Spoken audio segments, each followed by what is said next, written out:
और जो व्यर्थ के कामों में अपनी ऊर्जा व अपना समय बर्बाद करता रहता है उसके प्रयास भी निष्फल होते हैं हमेशा। वो किस कारण से होते हैं? सिर्फ इसी ऊर्जा क्षेत्र से होते हैं। नहीं, कोई दिक्कत नहीं सर। हाँ। हाँ हाँ। संजय जी, आप विजिबल हो जाओ। जब ये दोनों शक्तियां आदित्य व भृंगराज अपने संतुलन में होते हैं तो व्यक्ति को उच्च कोटि का प्रतिभाशाली बना देती है। उसे इस बात का ज्ञान हो जाता है कि उसके जीवन में जरूरी क्या है और किस चीज को जीवन में रखना है और किस चीज को जीवन से निकाल देना है। जो बंदे हमेशा पुरानी पुरानी चीजों को स्टोर करना इकट्ठा कर देते ना, जैसे कि कोई सोचता है मेरे लिए लक्की है, लक्की चार्म है, मैं इसको रखूंगा अपने पास, तो भृंगराज देव की जो एनर्जी फील्ड है वो इम्बैलेंस मिलेगी। जो किसी एक चीज को पकड़े रहता है चाहे उसके लिए वो बुरी हो, उसको भी पकड़े रहता है हमेशा। अब दीति पे आ जाते हैं। दीति, अब अदिति और दीति ये है क्या? जो दीति हैं वो दैत्यों की माँ है, अदिति देवताओं की माता है। और अदिति और दीति एक साथ इकट्ठे हैं। N7 में अदिति हैं और N8 में दीति हैं। उत्तर पूर्व दिशा में अदिति से अगला ऊर्जा क्षेत्र व पीले सुनहरे रंग को दीति माता कहा गया है। वेदों में दीति को असुरों की माता कहा गया है। वेद कहते हैं कि जब दीति के वंश का विस्तार हुआ तो उसमें कई बलशाली, तपस्वी और ज्ञानवान पुत्र पैदा हुए। उनमें मैदानव वास्तु के महान ज्ञाता, जिन्होंने रावण के यहाँ भी वास्तु पूजा की थी, मैदानव। इसलिए इनके बगैर कोई भी बड़ा आचार्य नहीं बन सकता, ये नोट रखें। दीति की पावर बैलेंस में होगी तभी आप किसी का वास्तु कर पाओगे, अदरवाइज नहीं कर सकते। आप करके भी आओगे तो आप वहां पे जाके ब्लैंक हो जाओगे, बिल्कुल कुछ पता ही नहीं लगेगा आपको करना क्या है, क्या करने के लिए आप आए हो। एक बार आप दूसरे के चेहरे की तरफ देखोगे वो आपकी तरफ देखेगा। मैदानव वास्तु के महान ज्ञाता, जिन्होंने रावण के यहाँ भी वास्तु पूजा की थी। मैदानव को दीति का ही पुत्र कहा गया है। प्रजापति दक्ष की सुपुत्री दीति में भी तपस्वियों के सभी गुण विद्यमान होने से यह ऊर्जा शक्ति प्रकृति के सच्च स्वरूप को दिखाने वाली, खुले विचारों वाली, महाविशाल दृष्टिकोण रखने वाली, सही समय पर सही निर्णय लेने की शक्ति को देने वाली और खुद अपने आप को पहचानने की शक्ति दीति ही है। जैसे कि वह व्यक्ति क्या है और जीवन में वह क्या करना चाहता है और उसे जीवन से यानी कि विजन क्लियर होगा। और ये अब एस्ट्रो वास्तु से देखो, ये जुपिटर की डायरेक्शन है जी। और कैसे अलाइन किया एस्ट्रो वास्तु से? क्योंकि विजन क्लियर नहीं होगा तो बंदा किसी भी तरीके से सक्सेस नहीं होगा लाइफ में, जिसका विजन क्लियर नहीं होगा। यानी जुपिटर ही अंधकार में रहेगा तो रास्ता कौन दिखाएगा? इसलिए बताया गया है। और देखो किस देवता से जुड़े हुए हैं। लेने की शक्ति को देने वाले और खुद अपने आप को पहचानने की शक्ति देती ही है। जैसे कि वह व्यक्ति क्या हो और जीवन में वह क्या करना चाहता है, उसे जीवन से और जीवन में क्या क्या चाहिए। आप किसी को पूछ के देखो, आप उसको खुद ही नहीं पता होगा भाई तू क्या करने के लिए आया है, क्या करना है लाइफ में। उसका कोई एम नहीं होगा। एमलेस जो होंगे ना, जो एमलेस है बंदे, वो दीती है। दीती इम्बैलेंस होगी वहां पे। आप तपाक से बता सकते हो।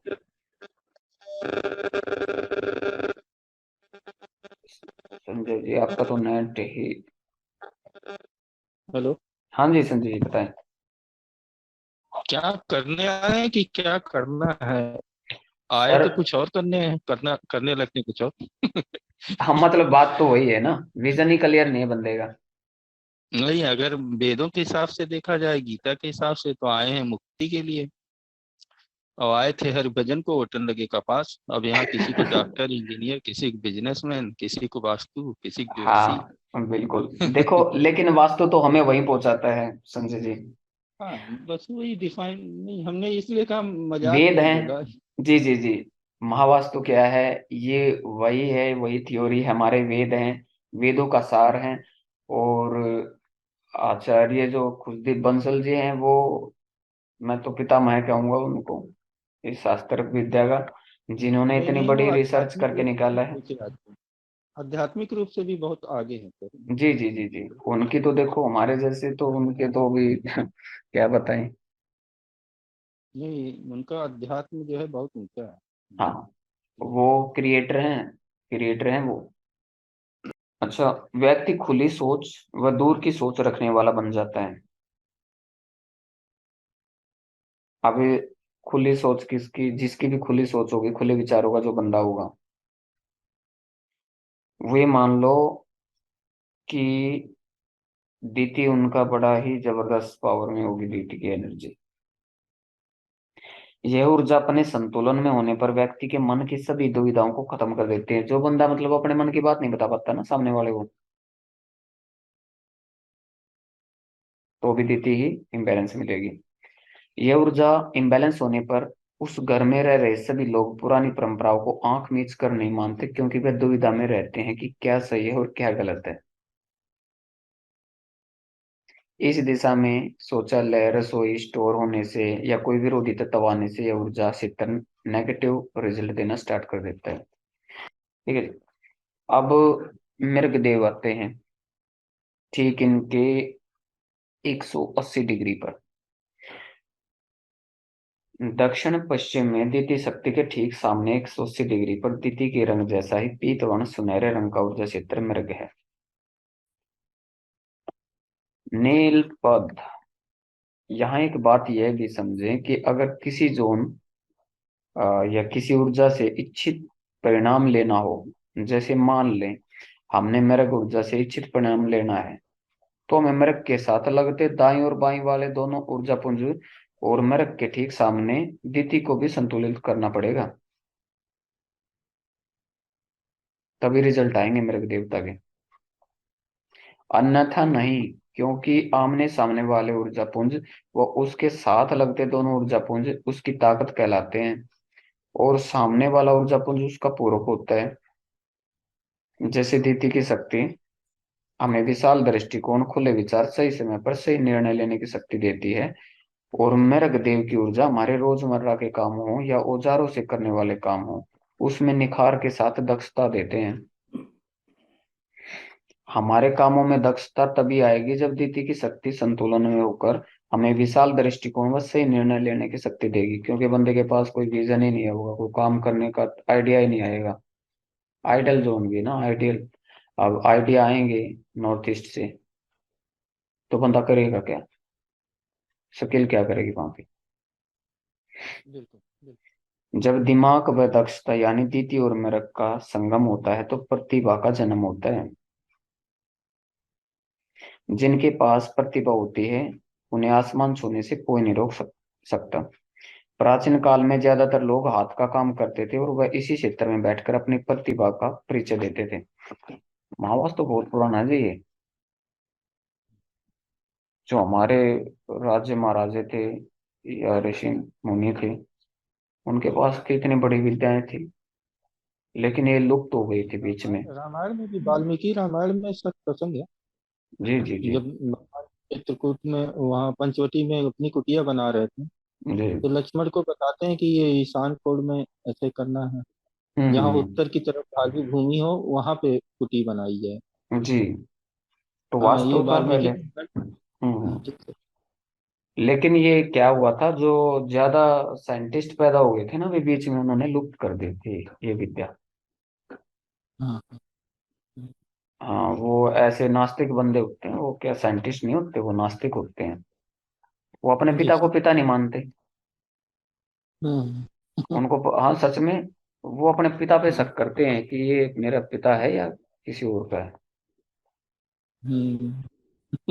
हाँ हाँ, ये वही बंदे होते हैं। हम्म। यह शक्ति इम्बैलेंस हो तो व्यक्ति में काम करने की उत्सुकता में कमी आ जाती है। वह अपने काम को बढ़िया ढंग से अंजाम नहीं दे पाता, और अगर किसी में उत्सुकता ही खत्म हो जाए तो व्यक्ति अपने काम करने की रुचि खो देता है। यहाँ पर शौचालय होने से यह ऊर्जा पुंज अपनी शक्ति व गुण खो देती है। टॉयलेट यहाँ पे नहीं होना चाहिए बिल्कुल भी, क्योंकि पित्तर के ठीक साथ में लगती एनर्जी फील्ड है जी ये। अब आते हैं हमारे शिव शंभू सिखी देव। सिखी देव का मैं फैन हूँ। उत्तर पूर्व दिशा में पूर्व की तरफ लाल रंग की ऊर्जा पुंज सिखी है। सिखी को शिव की तीसरी आंख भी कहा गया है। सिखी का अर्थ अग्नि का रूप और प्रकाश को भी सिखी ही कहते हैं। जब शिव की तीसरी आंख खुलती है तो यही सिखी ज्वालामुखी भी बन जाते हैं। हर व्यक्ति की दोनों आंखों के बीच में जो आज्ञा चक्र होता है वो ये स्थान यही होता है। अब कोई कहे कि मेरे तो आज्ञा चक्कर में पता नहीं जी, कभी कुछ दिखता है कभी कुछ दिखता है। आज्ञा चक्कर में लग देखो, किसी को भूत प्रेत दिखाई देते हैं, मुझे मैं ध्यान में बैठ गया मेरे को तो कोई प्रेत दिखता है।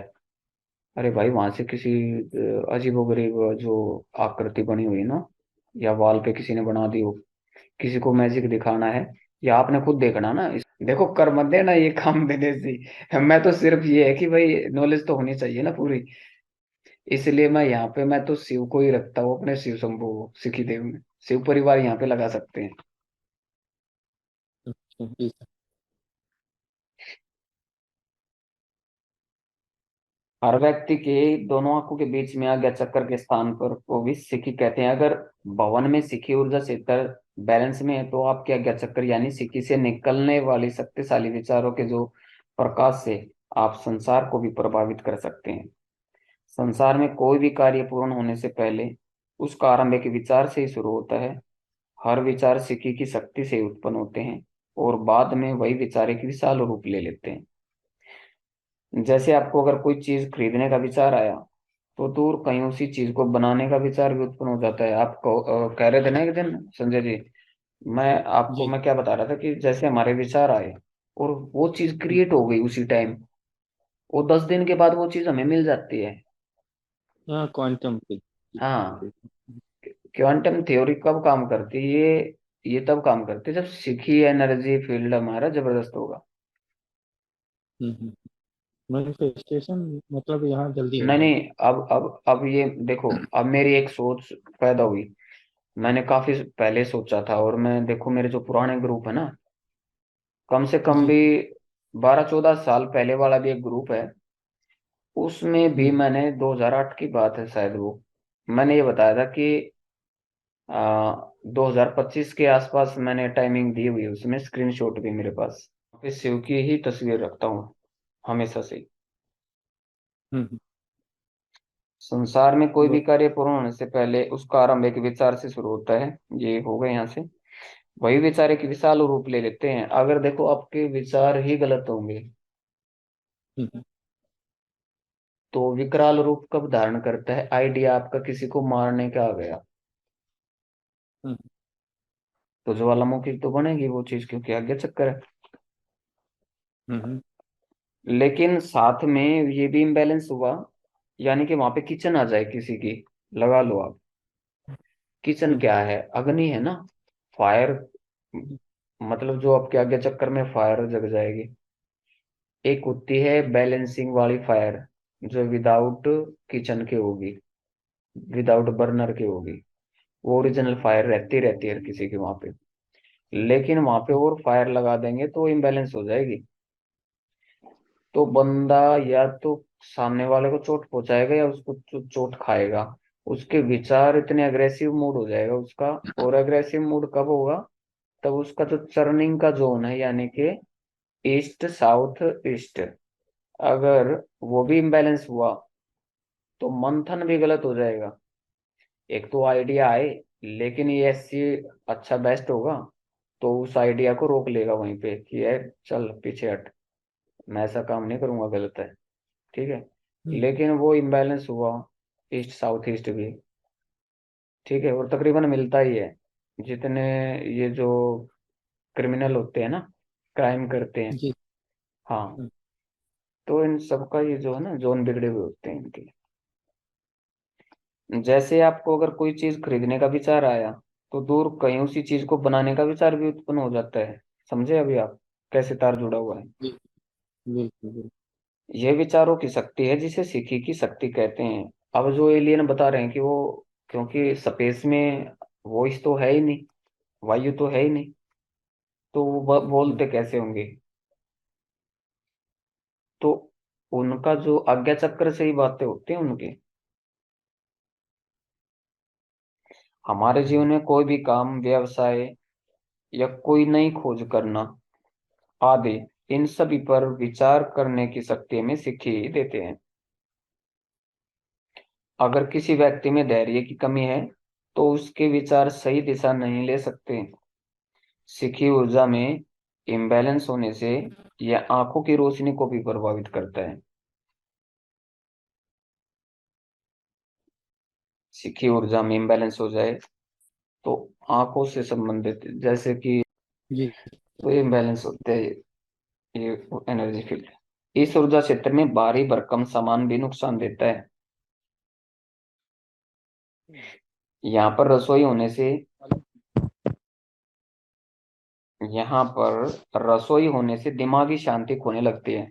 देखो अभी मैंने जो बताया था वही आ गया इसमें। और स्टोर रूम होने से दिमाग दिमाग ही नहीं रहता। से कौन सी दिशा आती है चीज की? कौन सा? आ, मतलब ओके, इवन E1 जी। ईस्ट।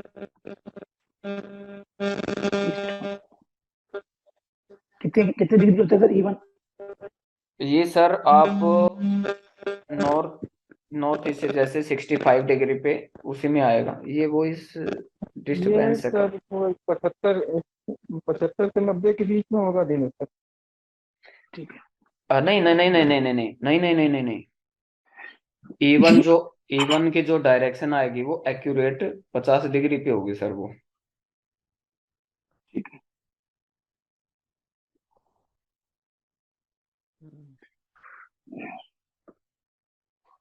यहाँ पे स्टोर रूम होने से दिमाग दिमाग ही नहीं रहता, यानी व्यक्ति ना समझ या मूर्ख हो जाता है, मंदबुद्धि। E1 50 तो मेरा खाली है, बस तो अच्छी बात है ना। लेकिन जो E30 है उस पर मंदिर है। अलिपुर के जो जंक्शन है E30 पर। E3 पर। E30 30। वो तो 30 डिग्री पर, हाँ। 30 डिग्री पर है। ओके। N7 में है तो सर आपका ये हम्म, N7 पे है, अदिति पे है ये। हम्म। हम्म। अदिति पे है N7 में। लेकिन वहां हाँ अभी डिस्टरबेंस नहीं है ना। नहीं अब नहीं है। हम्म। अ,